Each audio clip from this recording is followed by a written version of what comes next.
আসসালামু আলাইকুম ওয়া রাহমাতুল্লাহ। না, সালাম পৌঁছে নাই। লিল্লাহি তাকবীর, লিল্লাহি তাকবীর। এবার সালাম পৌঁছবে। আসসালামু আলাইকুম ওয়া রাহমাতুল্লাহ। সামনে যারা আছেন কষ্ট করে বসে যান। আলহামদুলিল্লাহ, আলহামদুলিল্লাহি রাব্বিল আলামিন, ওয়াসসালাতু ওয়াসসালামু আলা রাসূলিহিল কারীম ওয়া আলা আলিহি ওয়া সাহবিহি ওয়া আহলি বাইতি আজমাইন। আসন্ন নির্বাচন সামনে রেখে আল্লামা দিলওয়ার হোসেন সাঈদী রাহিমাহুল্লাহ তার একান্ত স্মৃতি বিজড়িত পিরোজপুরের আজকের এই নির্বাচনী জনসভার সম্মানিত সভাপতি, সভামঞ্চে বসা আমার সহকর্মী 11 দলের সম্মানিত নেতৃবৃন্দ, শহীদ পরিবারের গর্বিত সদস্যবৃন্দ, জুলাই যোদ্ধাবৃন্দ, আজকের সমাবেশে উপস্থিত পিরোজপুরবাসী মা এবং বোনেরা, মিডিয়ার সম্মানিত বন্ধুগণ, শৃঙ্খলার দায়িত্বে নিয়োজিত রাষ্ট্রীয় বাহিনীর বিভিন্ন পর্যায়ের সম্মানিত সদস্যবৃন্দ, আমি আল্লাহ তাবারক ওয়া তাআলার শুকরিয়া আদায় করছি। দিন এবং জাতির প্রয়োজনে আল্লাহ তাআলা আজকে মুক্ত বাতাসে এখানে আপনাদের সামনে আমাকে হাজির হওয়ার তৌফিক দান করেছেন, আলহামদুলিল্লাহ। আমি তাদেরকে গভীর শ্রদ্ধার সাথে স্মরণ করছি যারা বুক চিতিয়ে লড়াই করে, জীবন দিয়ে পঙ্গুত্ব বরণ করে, রক্তচক্ষুকে উপেক্ষা করে ৩৬ জুলাই আমাদেরকে এনে দিয়েছিল। যারা জীবন দিয়ে চলে গেছে, আল্লাহ তাআলা তাদেরকে শহীদ হিসাবে কবুল করুন। যারা আহত পঙ্গুত্ব বরণ করেছে, আল্লাহ তাআলা তাদের সাথী সঙ্গী হয়ে তাদেরকে সুস্থতার নিয়ামত দান করুন। প্রিয় পিরোজপুরবাসী, আগামী 12 তারিখের এই নির্বাচন অতীতের 12টা নির্বাচনের মতো কোনো নির্বাচন নয়। এ নির্বাচন সম্পূর্ণ ভিন্ন একটি নির্বাচন। বিগত 12টি নির্বাচনের মাধ্যমে দফায় দফায় বাংলাদেশকে পুরাতন বন্দোবস্তের মাধ্যমে যেভাবে খাবলে খামছে কামড়ে শেষ করে দেওয়া হয়েছিল, তা পরিবর্তন করে দেওয়ার নির্বাচন।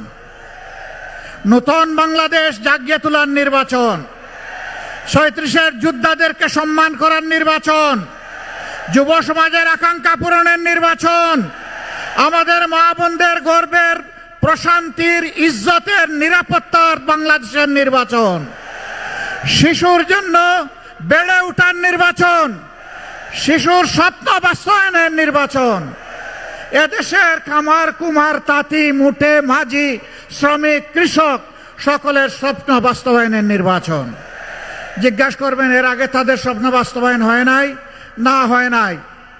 হয় নাই বলেই বাংলাদেশের 28 লক্ষ কোটি টাকা কেবল গত 15.5 বছরে চুরি করে বিদেশে পাচার করা হয়েছে। সেই টাকা ফিরিয়ে আনার নির্বাচন। এই বাংলাদেশকে সুষম উন্নয়ন উপহার দেওয়ার নির্বাচন। কোনো মামু খালুর টেলিফোনে কোথাও কোনো আর উন্নয়ন হবে না, সেই দ্বারা বন্ধ করে দেওয়ার নির্বাচন। ইনসাফের ভিত্তিতে উন্নয়ন হবার নির্বাচন।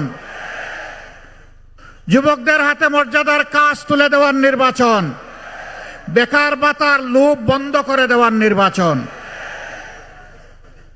প্রিয় দেশবাসী, এক আমলে 10 টাকার চাউল খেয়ে এখনো পেটের ব্যথা যায় নাই। এখন আবার কার্ড বিতরণ শুরু হয়েছে। একজন গিয়ে বলে 2000, একজন বলে 7000, আর একজন বলে 20000।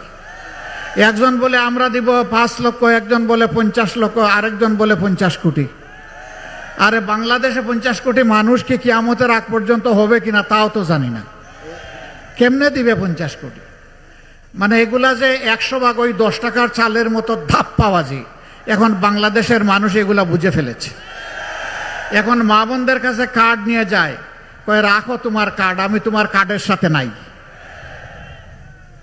মা বোনরা বলে, যাদের হাতে আমাদের ইজ্জতের নিরাপত্তা নাই, আমার সন্তানের জীবনের নিরাপত্তা নাই, আমার ছেলে মেয়েদের বেঁচে থাকার অধিকার নাই, তাদের এই কার্ডের আমাদের কোনো প্রয়োজন নাই। আজকে বাংলাদেশের বিভিন্ন জায়গায় আপনারা দেখেছেন, বড় আফসোস, আমাদের মা বোনদেরকে একটা দলের লোকেরা বিভিন্নভাবে অপমান করে। এদেশ মুসলমানের দেশ, এই দেশে হেজাব পরা এবং নেকাব পরাকে নিষেধ, অপরাধ নাকি আল্লাহর বিধান? সেই আল্লাহর বিধানের বিরুদ্ধে তারা অবস্থান নিয়ে বলছে হেজাব নেকাব পরা কোনো নারী আসলে এটা টান দিয়ে খুলে ফেলবা। বলতেছে যদি কেউ এসে দাড়িপাল্লার পক্ষে বুট চায় তার কাপড় খুলে দিবা। এরা কোন প্রজাতি? এরা কি মানুষ? না, এরা অন্য প্রজাতি। কোন মানুষ, আল্লাহ যাদেরকে বিবেক দিয়েছেন তারাই মানুষ হয়। কোন মানুষ কোন মায়ের গায়ের কাপড় খোলার কথা বলতে পারে না। এই নোংরা কথাগুলা বলার পরে, হুঙ্কার দেওয়ার পরে আজ পর্যন্ত দলের নেতা এবং দলের পক্ষ থেকে এই বিপদগামীদের ব্যাপারে কোনো ব্যবস্থা নিতে বাংলাদেশের মানুষ দেখে নাই। তার মানে কি? তার মানে হচ্ছে যে তারাও এটা সমর্থন করে। আমি জানতে চাই, বাংলাদেশে আমাদের মা বোনদের ইজ্জত কেউ নিয়ে টানাটানি করুক, আপনারা কি তা বরদাস্ত করবেন? বরদাস্ত করবেন? উপযুক্ত জবাব দেওয়ার জন্য তৈরি আছেন? ইনশাআল্লাহ সেই জবাবের মুখ কম সময় আসছে এই 12 তারিখ। যেমন আল্লামা দেলাওয়ার হোসেন সাঈদীকে নিরপরাধ হত্যা করা হয়েছে, আজকের এই মাঠে আপনারা রায় দিয়েছেন, জনরায়, যে আপনারা সেই হত্যাকাণ্ডের বিচার চান। ওই হত্যাকাণ্ডের বিচারের জন্যই আপনার একটা ভোট বড়ই মূল্যবান, প্রতিটা সিট বড়ই মূল্যবান, প্রতিটা ভোট এবং প্রতিটা সিট তাইলে ন্যায় ইনসাফের হাতে তুলে দিতে হবে ইনশাআল্লাহ। যারা বেইনসাফের কথা এখনই বলে, যারা মানুষের জীবনে দুঃসহ কালো অন্ধকার সময় টেনে নিয়ে এসেছে, যারা মানুষের সম্পদে ভাগ বসায়, চাঁদা তুলে, সেই চাঁদাবাজদেরকে লাল কার্ড দেখানোর দিন হচ্ছে আগামী 12 তারিখ। আগামী 12 তারিখ দখলদারকে ইনশাআল্লাহ এই জাতি লাল কার্ড দেখাবে, মামলাবাজদেরকে লাল কার্ড দেখাবে, দুর্নীতিবাজদেরকে লাল কার্ড দেখাবে, যারা আধিপত্যবাদের দালালি করে তাদেরকেও লাল কার্ড দেখাবে। জুলাইয়ের সন্তানেরা, যোদ্ধারা, লড়াকু সৈনিকেরা কোনো আধিপত্যবাদ আর মেনে নেবে না। এই আধিপত্যবাদের বিরুদ্ধে এক সোচ্চার কণ্ঠ ছিল আপনাদেরই সন্তান শরীফ উসমান বিন হাদি। তার দুটি দাবি, একটা ছিল বাংলাদেশে আর কোনো অবিচার বৈষম্য মানব না, দ্বিতীয়টা ছিল আর কোনো আধিপত্যবাদকে মেনে নেব না। যারা এর সমর্থক তারাই তাকে খুন করেছে। আপনারা কি হাদিরও বিচার চান? সে বিচার আমরা করব ইনশাআল্লাহ, কথা দিচ্ছি। শুধু হাদির না, আবরার ফাহাদ থেকে শুরু করে আবু সাইদ, মুগ্ধ, হাদি, এই যুদ্ধে যারাই শহীদ হয়েছে ইনশাআল্লাহ তাদের বিচার আমরা করব। সম্মানিত পিরোজপুরবাসী, আপনাদের কাছে একটা ভোট চাই, প্রত্যেকের একটা ভোট চাই। সেই ভোটটা হবে ন্যায় এবং ইনসাফের পক্ষে। কোন ইনসাফ? যে ইনসাফ একজন সাধারণ গরিব মানুষের জন্য অপরাধ করলে যে বিচার হবে, রায় হবে, শাস্তি হবে। দেশের প্রেসিডেন্ট, প্রধানমন্ত্রীও যদি অনুরূপ কোনো অপরাধ করেন ইনশাআল্লাহ তাদেরকে আমরা ছাড় দিয়ে কথা বলবো না। একই বিচারের আওতায় তাদেরকে আনা হবে ইনশাআল্লাহ। প্রিয় বাংলাদেশের 18 কোটি মানুষের সম্পদ চুরি করে বিদেশে যারা পাচার করেছে, 28 লক্ষ কোটি টাকা, আল্লাহ তাআলা এই দেশ সেবার সুযোগ দিলে ওদের মুখের বিদ দিয়ে হাত ঢুকিয়ে পেটের ভিতর থেকে তা বের করে আনা হবে ইনশাআল্লাহ। তা জমা হবে রাষ্ট্রীয় কোষাগারে, ব্যয় হবে ইনসাফের ভিত্তিতে। বাংলাদেশের যে এলাকা যতটা পিছিয়ে পড়েছে, বঞ্চিত হয়েছে, ইনশাআল্লাহ উন্নয়ন শুরু হবে ওখান থেকে। দেখা হবে না লাল নীল টেলিফোনের ঠেলা, দেখা হবে না কে প্রেসিডেন্ট, কে প্রধানমন্ত্রী, কে মন্ত্রী, এইটা দেখা হবে না। দেখা হবে না ন্যায্য এবং ইনসাফের ভিত্তিতে কোন এলাকা কোন জিনিসটা আগে পাওয়ার অধিকার রাখে। আমরা সেই ইনসাফের বাংলাদেশ গড়তে চাই।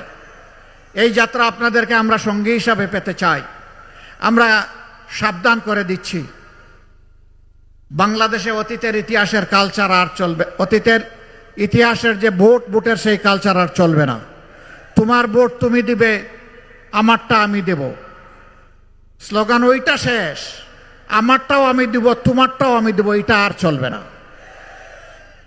আগামীতে যদি কেউ ভোট চুরির চিন্তা করে অথবা কোনো ইঞ্জিনিয়ারিংয়ের চিন্তা করে, যত বড় শক্তি হোক আমরা ছেড়ে কথা বলবো না ইনশাআল্লাহ। এ ভোটের জন্য লড়ে যাব। 18 কোটি মানুষের 12 কোটি 50 লক্ষ ভোট, এটাকে নিশ্চিত করা হবে ইনশাআল্লাহ। অতএব এখন থেকে পাহারা শুরু। আর কোনো চুরকে আমরা ছেড়ে কথা বলবো না। 2 নম্বর, আমরা যুবকদেরকে কোনো বেকার ভাতা দিতে পারবো না। যুবকরা কি আমাকে এখানে তাড়া করবেন? আপনারা কি চান? কি চান বলেন? কি চান? কাজ। ইনশাআল্লাহ হাতে আমরা কাজ তুলে দিব। তৈরি করেন, হাত তৈরি করেন। বেকার ভাতা দিয়ে আমরা আমাদের যুব সমাজকে অপমান করতে চাই না। কারো কাছে আমাদের জুলাই যোদ্ধারা মিছিল করে দাবি করে নাই যে আমাদেরকে বেকার ভাতা দিতে হবে। তারা সেদিন দাবি করে বলেছিল আমাদের হাতে আমাদের প্রাপ্য কাজ তুলে দিতে হবে। আমরা কথা দিচ্ছি, জাত পাত জাতি ধর্মের ব্যবধান নয়, নারী পুরুষেরও ব্যবধান নয়, যার হাতে যে কাজ শুভ পাবে ইনশাআল্লাহ তার হাতে সেই কাজ তুলে দেওয়া হবে। এই ন্যায় ইনসাফের বাংলাদেশে বিভিন্ন শ্রেণী পেশায় যারা রাষ্ট্রীয় সেবায় নিয়োজিত আছেন, সরকারি, আধা সরকারি, বেসরকারি, স্বায়ত্তশাসিত বিভিন্ন সংস্থায় যারা কাজ করেন, তাদের সকলের বেতন আমরা সমান করতে পারবো না। যার যে মর্যাদা অনুযায়ী তাকে বেতন এবং ভাতা দিতে সরকার বাধ্য থাকবে। তাদেরকে মর্যাদার সাথে দেশে তারা যাতে বেঁচে থাকতে পারে এবং নিজের সমস্ত যোগ্যতা উজাড় করে দেশকে যাতে সেবা করতে পারে, সেই সম্মানটুকু আমরা তাদেরকে দিতে চাই। যার সার্ভিস যত ঝুঁকিপূর্ণ তিনি ইনশাআল্লাহ হবেন তত বেশি সম্মানিত। এর ভিত্তিতেই আমরা ইনসাফ কায়েম করব ইনশাআল্লাহ। সেই ইনসাফটা যখন বাংলাদেশে কায়েম হবে তখন বাংলাদেশ হবে একটা চলন্ত উড়োজাহাজ। সেই উড়োজাহাজের ককপিটে অর্থাৎ ড্রাইভিং সিটে আমরা যুব সমাজকে বলবো, তুমি ক্যাপ্টেন, তুমি বসো, এ উড়োজাহাজ তুমি চালাও। আমরা গিয়ে পিছনে প্যাসেঞ্জার সিটে বসবো ইনশাআল্লাহ। তারা রকেট গতিতে এই দেশকে সামনের দিকে নিয়ে যাবে। পিছনের কোনো কাসুন্দি নিয়ে এই জাতি আর কামড়া কামড়ি করবে না। এ জাতিকে আর বিভক্ত করার সুযোগ আমরা কাউকে দেব না। ঐক্যবদ্ধ জাতি, ঐক্যবদ্ধ বাংলাদেশ, এটাই আমাদের স্লোগান। তাই নিয়ে আমরা ইনশাআল্লাহ এগিয়ে যাব। এবার সেই ইনসাফের জন্যে, ইনসাফের বাংলাদেশ, ঐক্যবদ্ধ বাংলাদেশ গড়ার জন্যে 2টা ভোট। একটা হচ্ছে গণভোট। গণভোটে কি বলবেন? কি বলবেন? হা মানে আজাদি, না মানে গুলামি। আজাদি না গুলামি। প্রথম ভোটটা ইনশাআল্লাহ 12 তারিখ হবে হা। সবাইকে নিয়েই হা বিজয়ী হবে ইনশাআল্লাহ। দ্বিতীয় ভোটটা ওই যা বললাম, ন্যায় ইনসাফের বাংলাদেশ, দুর্বৃত্তদের হাত থেকে মুক্তির বাংলাদেশ, নূতন বাংলাদেশ। আল্লাহ তাআলার কাছে দোয়া করি 13 তারিখ এই দেশ যেন একটা নূতন দেশ পায়। 13 তারিখের ভোরের সূর্য যেন তার পিঠে করে মুক্তির পয়গাম নিয়ে আসে, যে এখানে আর গুলামি আর আধিপত্যবাদ চলবে না। পারিবারিক গোষ্ঠীগত রাজনীতি অচল, দলীয় সরকার অচল। আগামীতে হবে জনগণের সরকার ইনশাআল্লাহ। আমি আপনাদেরকে সাক্ষী রেখে বলে যাচ্ছি, আমি জামাতে ইসলামীর বিজয় চাই না, আমি চাই বাংলাদেশের 18 কোটি মানুষের বিজয়। ওই বিজয় যেদিন হবে ইনশাআল্লাহ আমরা সকলেই মুক্তির স্বাদ পাব। এবার আমি পিরোজপুর 1 থেকে শুরু করে 3 পর্যন্ত এখানকার 3 জন আর পার্শ্ববর্তী বরগুনার 1 জন, 4 জন ভাইয়ের হাতে প্রতীক তুলে দিচ্ছি। জনগণের প্রতীক, ইনসাফের প্রতীক, অগ্রগতি উন্নয়ন প্রতীক, যুবক যুবতীদের স্বপ্ন বাস্তবায়নের প্রতীক এবং আমাদের শিশু আবাল বৃদ্ধ বনিতা সকলের ভালোবাসার প্রতীক। প্রথমেই পিরোজপুর 1। আমার হাতে একটু, জি, পিরোজপুর 1 কি এই আসন? এই আসন। চাচা ডান দিকে আসো, আমরা সবাই ডানপন্থী, বাম দিকে দিব না। ধরো, এখানে শক্ত করে ধরো। আলহামদুলিল্লাহ। এই আসনে আগে কে নেতৃত্ব দিয়েছেন? আল্লামা দেলওয়ার হোসেন সাঈদীর ছায়া হচ্ছে মাসুদ সাঈদী। আল্লামা দেলওয়ার হোসেন সাঈদীকে আপনারা ভালোবাসতেন কার জন্য? কার জন্য? মহান আল্লাহ তাআলার জন্য। ভাই বোনেরা, এবার তারই সুযোগ্য সন্তান, তারই মার্কা, তার সন্তানের হাতে তুলে দিলাম ইনসাফের প্রতীক দাঁড়িপাল্লা। ইনশাআল্লাহ লড়াই চলবে, ইনশাআল্লাহ 12 তারিখ বিজয়ে অর্জিত হবে ইনশাআল্লাহ। স্লোগান আমরা একসাথে দিব সবগুলো মিলাইয়া ইনশাআল্লাহ। এরপরে পিরোজপুর 2, তার আরেক কলিজার টুকরা সুযোগ্য সন্তান, হ্যাঁ আচ্ছা, এই আসনে আগে আব্দুর রহিম সাহেব নির্বাচিত হয়েছিলেন ৭৯ সালে, তাই না? হ্যাঁ, ধরো। বিসমিল্লাহির রহমানির রহিম। এদেশের একজন প্রসিদ্ধ আলেম, যিনি জামাতে ইসলামী পূর্ব পাকিস্তানের একসময় আমিরও ছিলেন, এরপরে বাংলাদেশ হওয়ার পরেও তিনি দায়িত্ব পালন করেছেন। এদেশের মানুষ ভালোবেসে ৭৯ সালে তাকে নির্বাচিত করেছিল। আজকে তার জায়গায় আল্লামা দিলওয়ার হোসেন সাঈদীর কলিজার টুকরা তার দ্বিতীয় সন্তান শামীম সাঈদীর হাতে আমরা ইনসাফের প্রতীক তুলে দিলাম। চাচা, এইখানে দর শক্ত করে জাতির ভার নিতে হবে ইনশাআল্লাহ। ইনশাআল্লাহ দাড়িপাল্লার বিজয় হবে ইনশাআল্লাহ। আপনারা সবাই দোয়া করবেন। এরপরে পিরোজপুর ৩,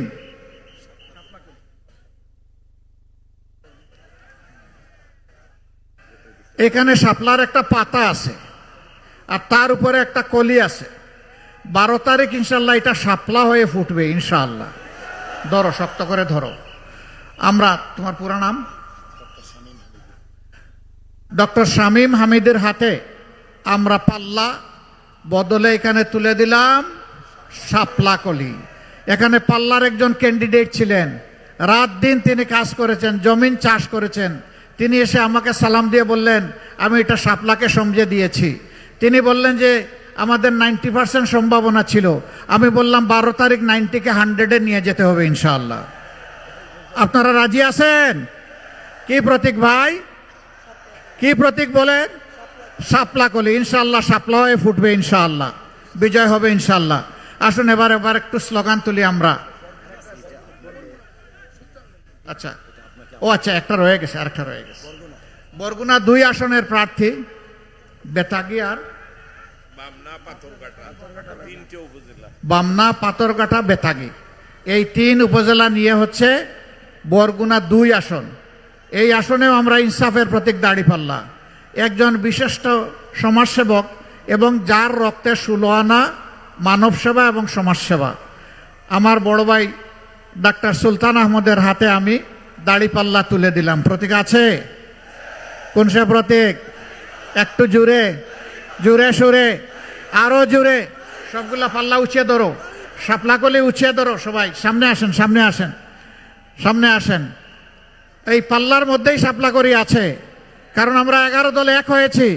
যেখানে যে মার্কা, এটাই আমাদের পাল্লা, এটাই আমাদের শাপলা কলি, এটাই আমার টেবিল, এটাই আমার রিক্সা, এটাই আমার বই, এটাই আমার ছাতা, এটা যত ইয়ে আছে সবগুলা এই 11টা এক জায়গায় ঢুকে গেছে।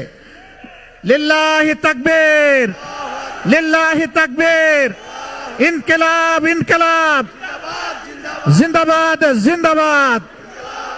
আরে ভাই একটু জোরে বলবেন। প্রতীক আছে? কোন সে প্রতীক? আরো জোরে। 12 তারিখ ইনশাআল্লাহ, সকাল সন্ধ্যা সারাদিন ইনশাআল্লাহ, বিজয়মালা ইনশাআল্লাহ, মাশাআল্লাহ তাআলা আজিম। শাপলা কলির আওয়াজ আগেই দিয়েছি। শাপলা ইনশাআল্লাহ, শাপলা কলি শাপলা হয়ে ফুটবে ইনশাআল্লাহ। আমরা আশা করি আপনারা 3টা আসনই আমাদেরকে উপহার দেবেন। পিরোজপুরবাসী কথা দিয়ে যাচ্ছি, আপনাদের এই উপহারের ইনশাআল্লাহ প্রতিদান দেওয়ার জন্য আমরা বাধ্য থাকব। আল্লাহ যেন আমাদেরকে সেই শক্তি দান করেন। এনসিপির পক্ষ থেকে আমাকে এটা দেওয়া হয়েছে, আমি মোবারকবাদ জানাই। আমি ঝালকাঠিতে গিয়েছিলাম, তারা আমাকে দিয়েছে শীতল পাটি। সেখানে কারিগররা শীতল পাটি নিয়ে আসছে। আমি তাদেরকে সম্মান জানানোর জন্য বললাম যে শীতল পাটিটা খুলে দাও। তারা খুলে দিল, আমি একটু ঘুমাইয়া পড়লাম। তারপরে সেখান থেকে এসে আপনাদের এখানে হাজির হয়ে গেলাম। আল্লাহু আকবার। এবার শেষ স্লোগান, ইনকিলাব জিন্দাবাদ। আসসালামু আলাইকুম ওয়া রাহমাতুল্লাহ। প্রবাসীদের জন্য নির্মাণ হচ্ছে দেশের প্রথম স্মার্ট সিটি, যেখানে থাকছে স্কুল, মসজিদ, হাসপাতাল, সুইমিং পুল, হেলিপ্যাড, পাঠাগার, জিম, সুপারমার্কেট, শিশু পার্ক সহ সকল নাগরিক সুবিধা। মাত্র 30 লাখ টাকা বিনিয়োগে মিলছে আকর্ষণীয় ফ্ল্যাট। প্লাটিনাম ইনভেস্টরদের জন্য ঢাকা বিমানবন্দরে ভিআইপি প্রোটোকল সুবিধা। বিস্তারিত জানতে যোগাযোগ করুন স্ক্রিনে দেয়া হোয়াটসঅ্যাপ অথবা ইমো নাম্বারে।